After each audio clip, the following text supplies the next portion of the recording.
I'm Jan Pesa, and I'm on the OSL Health Ministry team, and we've been doing presentations for the last year, over a year, but the last ones, of course, have been virtual. We've had one live, and today we have Dr. Kathy Farah with us. And Kathy and I both worked at Mayo Clinic Health System. Neither of us are there anymore, retired, but Kathy was there 11 years at Glenwood City as a family practice physician. And now she's on to many new interesting things that she's going to talk to you about. But she always talked about mind, body, spirit, meditation, things like that. She did many workshops for me when I was in the education department at Mayo, and we put on lots of presentations and seminars and workshops, and she was always a very welcome speaker. So today she's going to be doing Keeping Sane When the World Is Not. And I think we all can really feel that. The stress is getting to many people, mental health, how do we cope? So that's what Kathy's going to be speaking about today. And welcome. Thank you very much. So let me know, I probably can't walk around too much, is that right? Mr. Cameraman, whose name I already don't know. I guess. Well, just let me know if either you can't hear me well or if I'm walking around too much. So I'm Kathy Farah, so I'm a family doc, and I have been practicing in Western Wisconsin since, well, actually even before 1985, so I got a lot of years on me. I did my residency in St. Paul Ramsey, which is now Regions, and actually even when I was a resident, I would come out to Baldwin in moonlight because I needed the money. And I just then started working in Baldwin, where I worked for 22 years, and then 11 years in Glenwood City as a branch of Mayo. And I really value that time a lot. And I also, during all that time, found that probably one of the things that were not rewarding in my practice is to have folks come in and maybe have high blood pressure or high blood sugars and maybe just tweak their medicine, have them come back in a month, and maybe it was a little better, but still they were really stressed out. Whether it's, raising little kids or raising grandkids or whatever it was. And I found that in my own life as well. As a parent, subsequently a step parent, my kids are adults now, and I'm a grandparent. And I really found that I needed, both for myself and for the people that I served, something other than the prescription pad. Pharmaceuticals are great, don't get me wrong. I believe in medications, thank heavens. I believe in vaccines, thank heavens. I guess I might as well just get that right out there, right? And I also know that there's a lot that we can do for ourselves that we actually need sometimes permission to. There was a vision I think I had of, for many years, of your plate being full. And many times people that say yes to things always say yes to things, and the plate keeps getting more full and more full. I'm trying not to say fuller. And sometimes we forget to take some things off. Okay, and that's really the lens from which I'm going to just give this. I'm not even going to call it a talk. I'm going to call it an experiential. Okay, Jan mentioned that I do a lot of things. So even during the times that I was in Glenwood, I also one day a week would work in Minneapolis Children's in the integrative medicine department, which is actually the pain and palliative care. So I really worked with families and children, teaching them things like belly breathing, teaching them things like how they could reduce their stress without necessarily pharmaceuticals. So sometimes I lapse into kid description, so just bear with me if I do that when I talk about things. But eventually that was one thing on my plate that was a little bit too much. So last summer I actually let go of that particular thing. Another thing that I do is I'm an associate clinical director for an organization called the Center for Mind-Body Medicine, which is out of Washington, D.C., and I've done work for them as a contractor for 20 years or something. And that organization not only teaches other physicians, nurses, things about mind-body medicine, which I will get into in a minute, but also we get the amazing opportunity to take into a lot of different populations. You know, whether it was Louisiana after Katrina, Haiti after their earthquake. Now we have a team in Haiti. You know, I was privileged to go to the Pine Ridge Indian Reservation and learn about their culture and bring some of these techniques as well. So what about you folks? So I want this to be interactive, so I really encourage you to chime in, just shout out. What causes you stress? First thought, best thought. COVID. Yep. Who else? Holidays. The holidays. How about the holidays and COVID? All right. What else? Health concerns. Health concerns. Yeah. Perhaps health concerns for ourselves, health concerns for our family members, other things.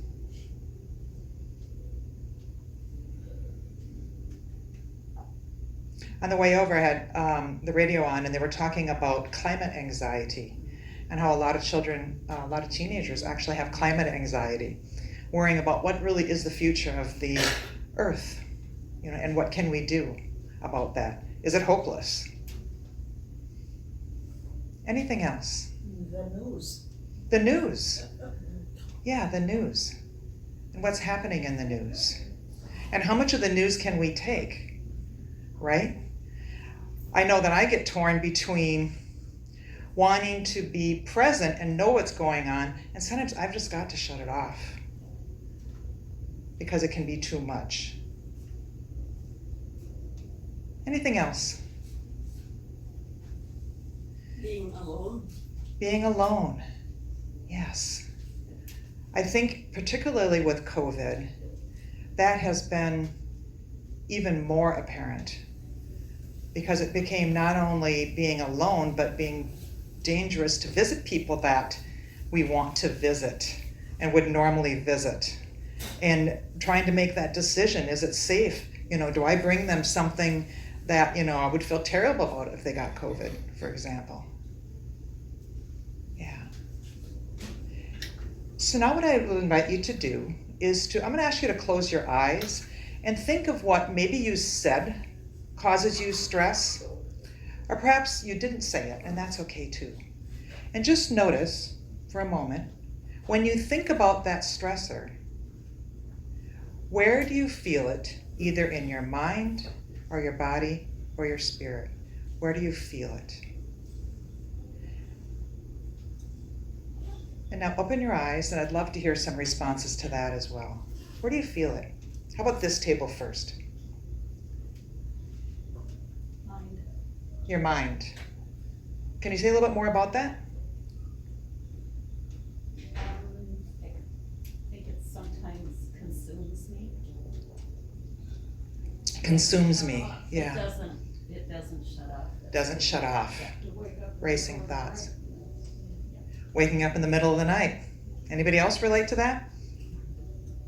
Yeah.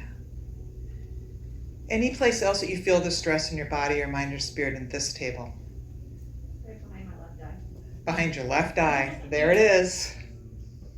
Okay. Anything else here? I can feel my heart pounding sometimes. Your heart pounding, yes. The anxiety just makes me very much on edge. Right. So on edge, anxiety, heart pounding. Right. And how about over here in this table? Where do you feel it? Body aches. Body aches. Yeah. Did I hear shoulders? Yeah, shoulders. Yep. Anybody else shoulders? I'll vote for shoulders. In your heart. Your heart. Yeah. Pain or Just the overall overwhelmingness of it. overwhelmingness? Okay. And I'm going to keep repeating just because they can't hear your voice on the recording. So anything else over here when you're feeling that stress? Does it affect it? I'm sorry. Blood pressure. You got it. Blood pressure. Absolutely. Absolutely. Does anybody feel it in their, or notice it with their sleep? for example. Yeah. Okay. Yeah. So all of those things, the stressors that we have, we can't always affect, all right? They're gonna happen. What we might have a little bit of control over is how we allow those stressors to either affect us or not affect us. And it's clear that those stressors impact our body. That's what mind-body medicine is. It's the interaction between the mind and what's going on around us and what's going on with the body. And are there things that we can do? All right, it's not all doom and gloom. There are things that we can do. So the first thing I'm going to do is I'm going to lead you in just a very simple breathing meditation. Or sometimes there's folks that, let me put it this way. If you hear the word meditation, what do you think of? Yeah, so hands crossed, maybe, legs crossed, and it's getting harder and harder to get in that position anymore. Without getting, help me out of it. Yeah. And some people worry about about meditation saying that you're going to take on another religion or something like that. And actually, the root of meditation actually is medicine. And I really feel that meditation can be a medicine. So sometimes I don't use the word meditation. In fact, I didn't plan on it. It just came out of my mouth. I planned on using the word breathing, okay? Because breath has no religion. It has no color. It has no nationality. And we all need to breathe. And we can use breath in a moment to settle some of that heart racing, to settle some of, just a bit perhaps, of the mind racing most of the time. So I'm going to lead you in a breathing experience. So I just invite you to get comfortable right where you're at. If you're comfortable, a lot of times it's helpful to uncross your legs perhaps and really just feel your feet on the ground. By the way, when your thoughts are racing or you're feeling overwhelmed, just feeling your feet on the ground can be one of the best things you can do.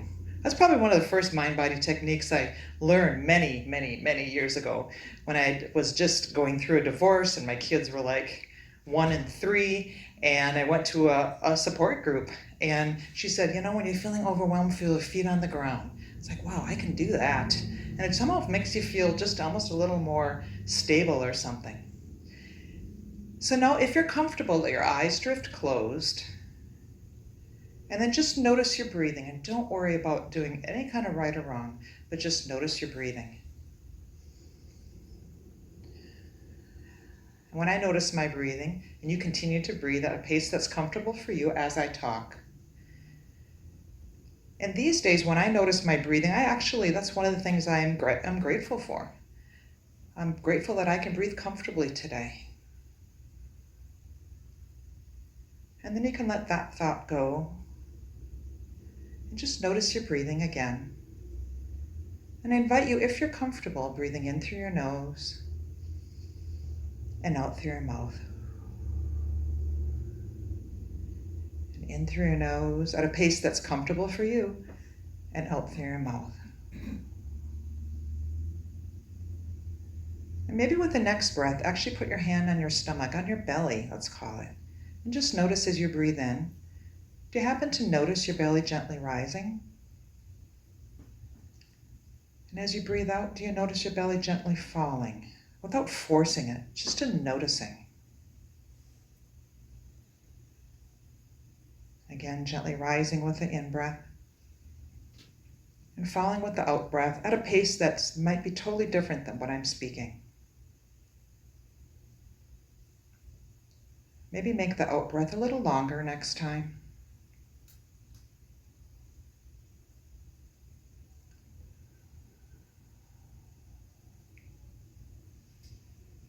And to help you with this, we often teach with the Center for Mind-Body Medicine, imagining the words soft as you breathe in, and imagine your belly muscles relaxing, and the word belly as you breathe out. Soft as you breathe in, and belly as you breathe out.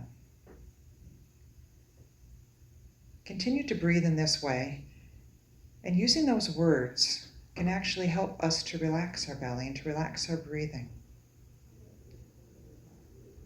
Or if those words are not particularly helpful, you could use this as you breathe in and moment as you breathe out.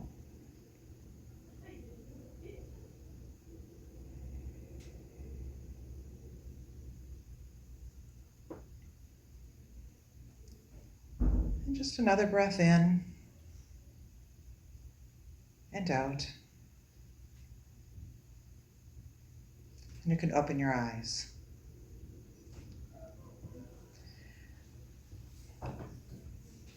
So, I always like to introduce things, and then I like to hear how that went for you, what you noticed. And any awarenesses are welcome, difficulties included. So let's start with the table in the back. What did you notice when you did that soft belly breathing, I call it? Your shoulders relaxing. Shoulders are relaxing. Right? Calmness. A calmness.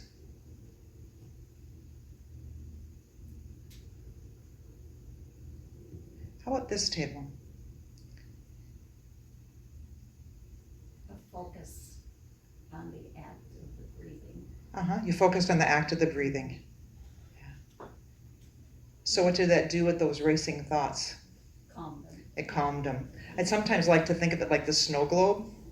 You know, you shake it up and then you do the breathing and it just sort of settles down. Sometimes, but sometimes it can be challenging, particularly with a mask on, I will say. Did anybody have challenges with it? And if you do, my experience is that if you focus on the belly less than the breath, and by the way, folks that have a bit of anxiety can have a little bit more difficulty focusing on the breath, especially if they've had panic attacks, because sometimes fast breathing is part of a panic attack oftentimes. And focusing on the belly. And by the way, the goal is not necessarily to get rid of all the thoughts. Sometimes people will say, I keep having thoughts coming. Yeah, that's what thoughts do. But as easily as they come, they can also go, and you can go back to your breath. So I would say teaching belly breathing is probably the cornerstone, the foundation of most of what I teach, many, many different places, including in my office, I still see patients a day a week in Roberts, by the way. I live south of Baldwin. And it translates very well to many different languages. It doesn't cost anything, right? You can do it anywhere. And I encourage people to do things like, I think I've gotten away from this, but for a while I was doing a belly breath every time I used hand sanitizer or washed my hands. I like to link it to something because then it becomes a little bit more of a habit. And it really actually works on our physiology. So those things that you mentioned when you're under stress, like heart racing fast, shoulders, all of that is part of the fight or flight response. So every day, every minute of every day, our brain, the little amygdala sits up there and it says, am I safe, am I safe, am I safe? And if it thinks that it's not, then it sets out a series of stress hormones that are put out by our adrenal glands on top of our kidneys that do things like make our heart go faster and make us breathe faster, designed for us to run away from danger or to fight the danger. And, however, sometimes it is a false alarm. And we get that even though there isn't really danger. And so sometimes we have to retrain it like, okay, all right, now it's time to go to sleep. Now is not the time to be running away from danger. It's the time to go to sleep. And so belly breathing is something that I often use with sleep. So any questions on that or questions on anything that I'm saying so far? It's interesting to me that when you take voice lessons, now this is 100 years ago, Mhm. but you had to be a belly breather. Yes. If you started like this, you're gonna wear out your throat, you're gonna wear out your vocal cords and all of this. So that was always, it was difficult to start with, but. Yes, you're 100% right. So the voice lessons, I talk about belly breathing and band as well, instruments, wind instruments. And what happens is that when you breathe into your belly, and I didn't say this when I was leading it, it actually activates the diaphragm and it activates the vagus, the VAGUS nerve, which is our relaxation nerve essentially. And it gives you more lung space. So you really can breathe better. But again, sometimes there's anxiety, in which case just either change it up or return to the thinking of it more as the belly as opposed to the breath. Great.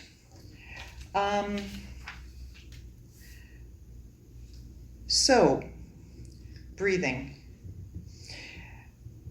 Another thing you can do with the stress to counteract that stress response that I talked about, I also called it the fight or flight, but just a stress response. Things like breathing activate the relaxation response, and there's good science behind all of these things.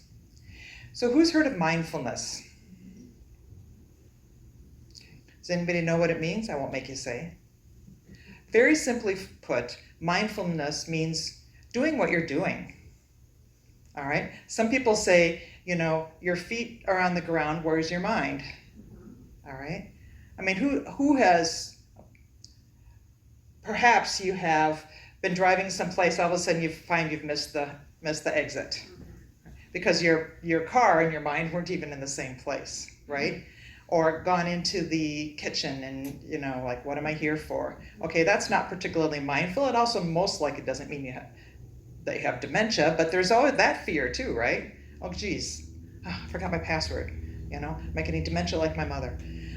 It doesn't take long to make that little synapse connection. But very simply put, mindfulness is doing what you're doing. So you can really do anything mindfully. So we actually just did a breathing that essentially is mindful breathing. Okay? You can also do mindful walking. And basically mindful walking is walking somewhere, we could even do it in this room, and noticing everything around you with all of your senses. You notice what it takes to move your feet. You notice the sounds, the sights, the smells. So fall is a beautiful time to do that. However, if you're living where I am, and as Jan acknowledged earlier when we forgot this was deer hunting, I'm not going to take any mindful walks in my woods unless I'm in blaze orange for the next 10 days. However, you can even do it in your house. But it's noticing everything. And you notice things very differently when you're trying to really even name the senses. Wow, what do I smell? What do I hear? So you can walk meditatively. You can walk mindfully. You can also do mindful eating. It's an experience that we actually do where we have people just take a bite of something. You can try this the next time that you are eating even. And you notice it with all of your senses. Very slowly eat one morsel. Oftentimes use a grape or a piece of chocolate, and people will say things like, wow, I've never eaten a grape so slowly, or a piece of chocolate so slowly. And it's not realistic to do that with every meal, but I do have friends who say, okay, I'm just going to do one mindful meal a week. And we actually use this in practice. I did mindfulness literally probably 15 years ago to a cancer support group I did for children so it's kids with cancer. And they learned breathing like you did, and they learned some other things, including this mindful eating. And this one young boy just really liked all of these things. And unfortunately, he did well until, unfortunately, I saw him like 4 years later, and he had a relapse. And I asked his parents, does he do anything that we taught him? And they said, every once in a while, he'll do mindful eating. We'll look over, and he'll be closing his mouth and going, chewing, and he was actually mindfully eating. Now, I never would have guessed an 11-year-old boy would take that into teenagerdom. So any of these things can be used just to bring yourself to the present. I'm going to take a mindful drink of water, if you want. By the way, I'm intentionally not wearing my mask because of the recording, and I'm trying to not get too close to you. I'm quite sure that I don't have anything, but so even that, right? I've become, for the last 2 years almost, we've been very mindful. It's mindful, like, do I go to the grocery store? Do I come to church? Do I visit the person that I know is lonely? I think all of these decisions that were really just habit, we have had to mindfully consider really the pros and cons. And all that actually takes quite a lot of energy, by the way. So if you think you've been more fatigued during COVID, it's for good reason, I would say. There was a time, I mentioned the time when I was a single parent for 5 years, and the only mindfulness that I could get in was actually folding clothes. So I would just fold clothes and think about this child and maybe bless them, and then fold this clothes instead of getting all like, I got all these clothes to fold, and when are they going to be old enough to do this, or whatever story I was telling myself in my head. The other thing is mindful cooking. All right, same thing. And I mentioned that I've had the good fortune of spending time in the Pine Ridge Indian Reservation with the Lakota Sioux that's in South Dakota. And they talk about making sure when you cook that you have a good frame of mind. And they would tell stories about like so-and-so, like, we don't even ask her to bring stuff to the funeral dinners because her food is never any good because she's so irritable or whatever. And it would make me smile, but it actually made me think about, if I am not in a good mood, can I actually change how my food is? So just really even noticing not only what you're eating, but how you cook, for example. So anything can be done mindfully. Anything. All right. I would say one of the other mind-body skills, I'm just going through a list of things that I think might be helpful, is the impact of, we heard the mention of loneliness, is the impact of being able to speak to other people about what's on our mind. And I think that's part of the reason that I actually invite people to share, even though it might feel a little uncomfortable, because I think there's something, if you hear, oh, that person actually has heart racing, well, I do too. Maybe I'm not so unusual. I think there's some real value in knowing that I'm not so unusual. With the Center for Mind-Body Medicine, we do a lot of mind-body skills groups in which we have people together, in all of our trainings as well, with 8 to 10 people so we can actually say what's on our mind. And it's really important to the nervous system. If there's something that I say and I hear that, it actually can impact both positive and negative. I oftentimes like to say, do you speak to yourself the way that you would want other people, do you speak to yourself better or worse than how you would speak to your best friend? Okay, those statements like, oh, I'm so stupid, or I just can never get this. Your mind hears that, actually. And I personally feel like it takes it in. So I just invite people to really notice the words that they're saying without any guilt or shame. But along those lines, if I have a patient come to me, I don't know about you, Dr. Barrett, but if I have a patient comes to me and they're like, I'm scared to death to have this surgery, I say, okay, talk to me about that. First of all, let's assume it's not an emergency surgery, it's something that's somewhat elective. Tell me about that? Because I'm not super comfortable if someone's scared to death to have something that I'm going to put a rubber stamp on, say it's okay for this person. I talk to them about what would need to change for them to feel comfortable having this surgery, whether it's postponing it or meeting again with the surgeon or whatever it happens to be. I really feel that all of that, a lot of that is about listening to our intuition. And our intuition is that gut sense that tells us, really what may be best for us. And you need a bit of a quiet mind in order to listen to that gut sense. I wasn't going to talk about intuition, but there it came. You know what I'm talking about, right? That gut sense. Yeah. Another practice that can be really helpful is gratitude. And again, each of these things there's good science behind.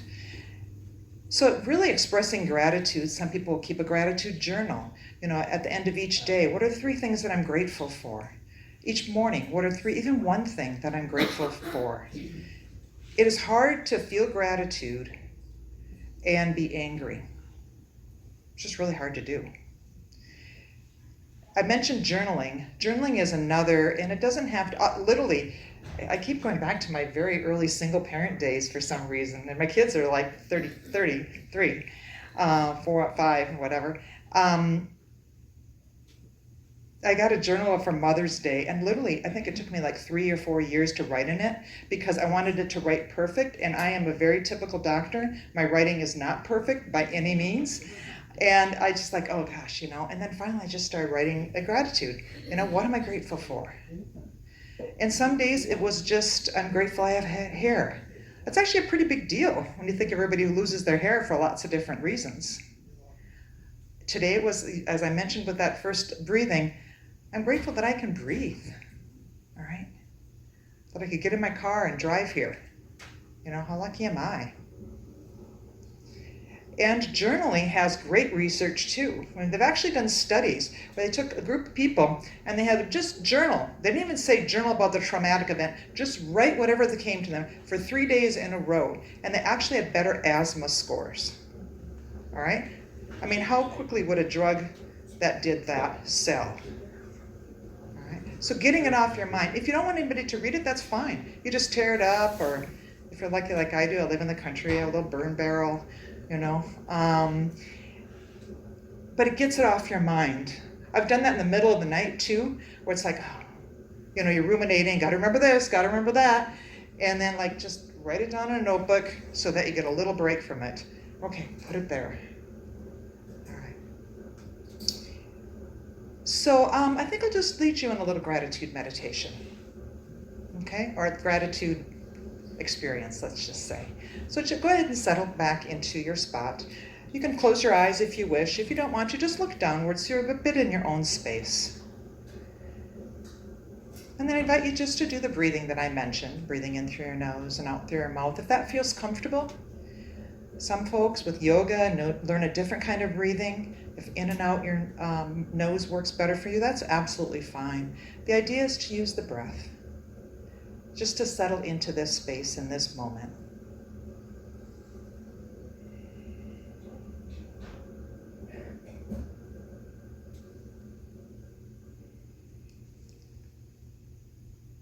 And now I invite you to actually imagine that you're breathing in and out your heart, as if that heart space, middle of your chest, could expand with the in-breath and contract with the out-breath.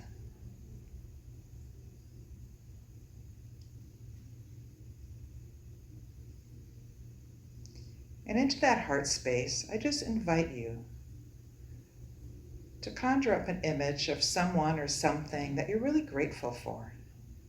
Something that really makes you feel, someone or someone that perhaps makes you feel loved or cared for, or maybe it's an experience with that same feeling. More than one comes to mind, just settle into one and you'll know it.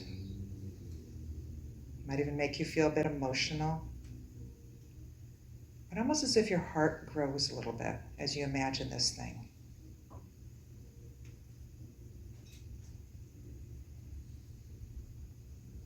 And just be with this image. If your mind wanders, that's fine. Just notice it wandering and come on back.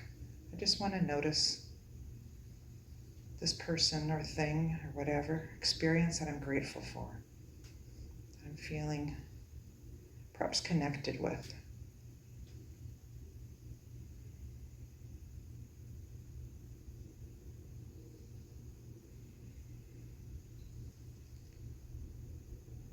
And then maybe another breath in and out,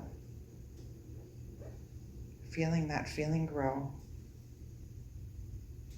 Actually see if that feeling can go throughout your body, maybe even to your mind.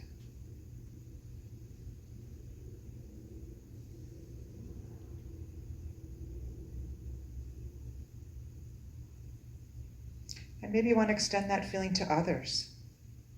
Maybe others in this room, or others in this community, or maybe others far away from here.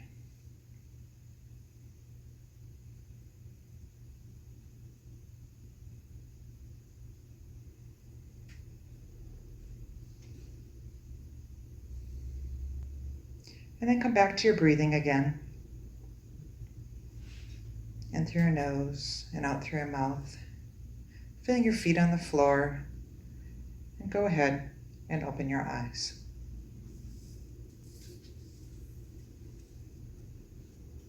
Okay. Anybody want to share what that was like for them? Peaceful. Excuse me? Peaceful, Peaceful. soothing, floating, You feel floating? soothing, floating. Soothing, A yeah. sense of moving with the water, the wind. A sense of almost being with like the water and the waves, yeah. You can almost feel it in the room. Anybody want to share what it was that came up for them? Like who they brought into their, I'll share. It was my granddaughter, my 6-year-old granddaughter I spent time with yesterday. And parenting young children is a mindful exercise, right? I mean, if you really let yourself be with them, you know, you play pretend or you play whatever, and it's hard to, you know, it can be harder to think about all those other things. Anybody else? It was my granddaughter too, 2.5 years old. Yeah. Your granddaughter 2.5 Very as well. happy person, you know. Yeah. Always on the bright side, just discovering and having a lot of joy. Right. So 2.5, always discovering, always bringing a lot of joy. Yeah, I can imagine it. And it can bring up sadness too of not being with people that perhaps, you know, we're very attached to. So gratitude. So that's one of my favorites. Does anybody have any pets? Are pets a source of stress reduction for people? Yeah, I've definitely seen head raising. Sometimes, absolutely. Most of these are sometimes. I would venture to say that 2.5-year-old granddaughter also has her stress producing times, as does my 6-year-old granddaughter and other grandchildren. Yeah, absolutely. So enjoying your pets. So what kinds of things do you folks do for stress reduction? Walking. Walking. Did you see my notes? Because I was going to talk about movement next, actually. Movement really, I think, is a place that we can help to reduce stress. Now, again, if you were like going to a gym or something, you know, that got disrupted with COVID. If you have health issues, that can get disrupted. So definitely moving in some way, you know, whether it's aerobically or competitively, but just moving the body truly does have a stress reducing effect. Anybody else use movement, like walking? Yeah, great. And the changing weather can sometimes add a little more stress too. If you walk out in the ice or not, all of that. So here's a couple other ones. You mentioned voice lessons. Singing is actually, as well as humming, actually activates a parasympathetic part of that vagus, the same vagus nerve that I mentioned when you do belly breathing. So something as simple as humming. And you know, it's difficult to hum or whistle when you're mad. Try it sometime, okay? So very simply, humming and singing. And there's been good studies with especially singing in choirs, you know, pre-COVID especially. I mean, with COVID, it became very, quickly a place to spread COVID, but pre-COVID, singing in choirs, because you have a bit of that, almost like what we did with the gratitude kind of thing. You know, you get in sync with other people. It's a place to connect. Even gargling actually activates the parasympathetic. So again, very simple things that you can do to change your nervous system. Singing, humming. I get to talk about this because I'm in a church. What about prayer? And I think prayer is a meditation. I'm still a practicing Catholic. You know, things like repetitive prayer is really, the rosary for me can be. And for many traditions, there's so many traditions, it always amazes me how so many traditions cross different things, with beads and, very similar prayers and praying. And I suspect because you have in-person services now, right? How did it feel when you first came back into church and you were there? There might have been a little like, ooh, should I be here? That's how I felt and still feel sometimes like. And the feeling that, oh yeah, I'm with my people. So prayer is definite. Prayer is it's a meditation. It's a part of giving it over to a higher being for sure. So many of us use prayer. And also the praying for others.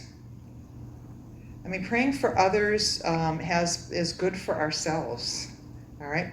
And there's studies that show that it probably helps them as well. The research on that isn't quite as clear, but it does make us feel better. And I don't know about anybody else, my prayers lists have gotten really long.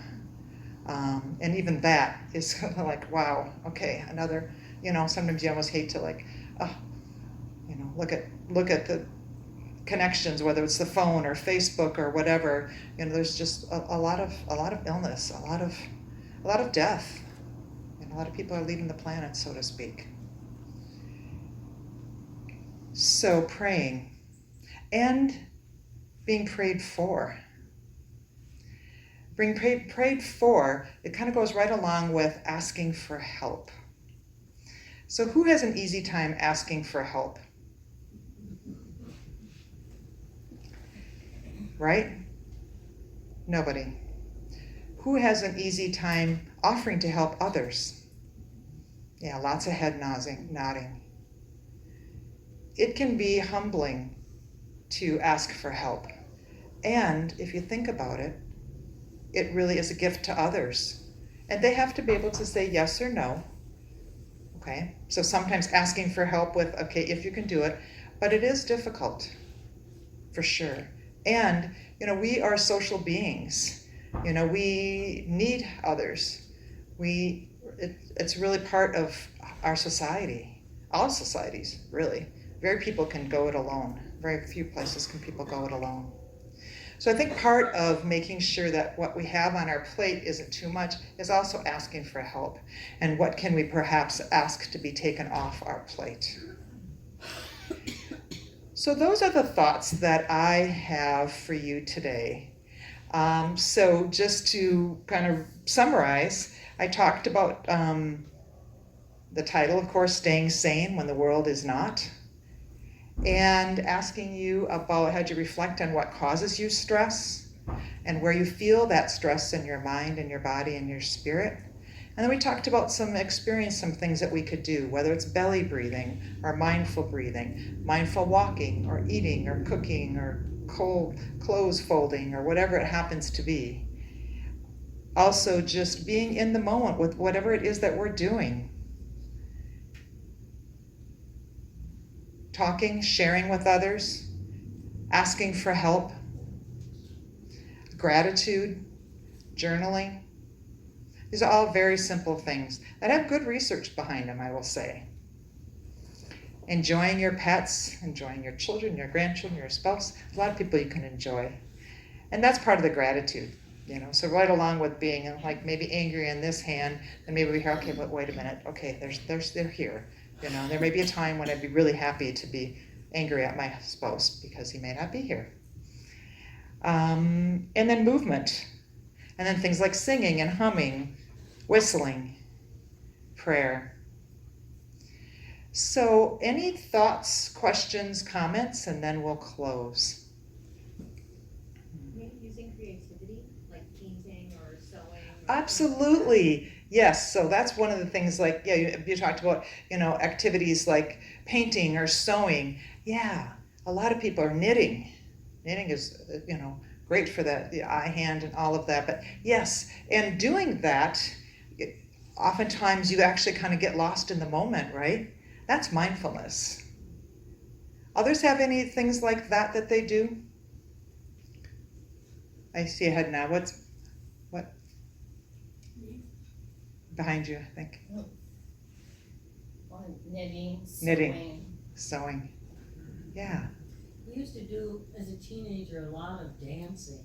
And Dancing. I really miss that, that we don't do that anymore. Yeah. And So, you put your whole mind into it and lose yourself in yeah, lose yourself in dancing. So, what would it take for you to do that again? Little music, I guess. A little music.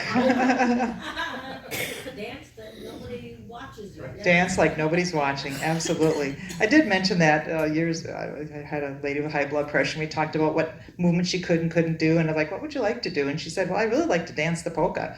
I said, okay, dance the polka then. And she actually literally came back the next month, and she had started teaching the polka to her granddaughter. It's like, okay, I couldn't have come up with that, but she came up with it. So I hope this is helpful. So I suspect that you're all caregivers in of some sort, and if you weren't before, you may be in the future. Or and I just really am offering this all to each of you to really make your days brighter, and hope that this has been helpful.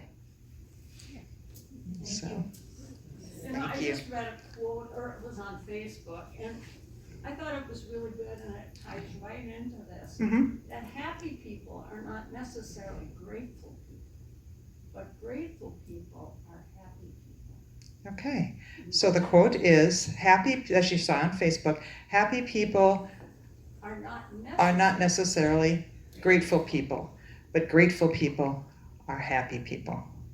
I thought that was rather astute or profound. Yes, profound, for sure. Excellent. Okay, anything else? This really helps. I mean, because we're all so busy doing what we have to do or think we have to do. Right. We are all so busy doing what we have to do or what we think we have to do. The holidays is a great example of that, right? What we think we have to do, and who really notices if you put that extra angel up? So, great. All right. So, and thank you, Jan. Thank you, Dr. Farah, very much. And I just wanted to say to if you can get to, the OSL YouTube channel, these things will be up, and share with your friends. Becky will put the whole series of talks into the scope, and I have sent that on to people so that they can enjoy it too. Everybody has a different interest, so you never know what they might want to pick out of that. But and if you need help with that, maybe somebody can help with the technology part of that. Ask for help. I have a tech person that I live with, so that helps a lot. But anyway, thank you all for coming, and happy Thanksgiving. Thank you.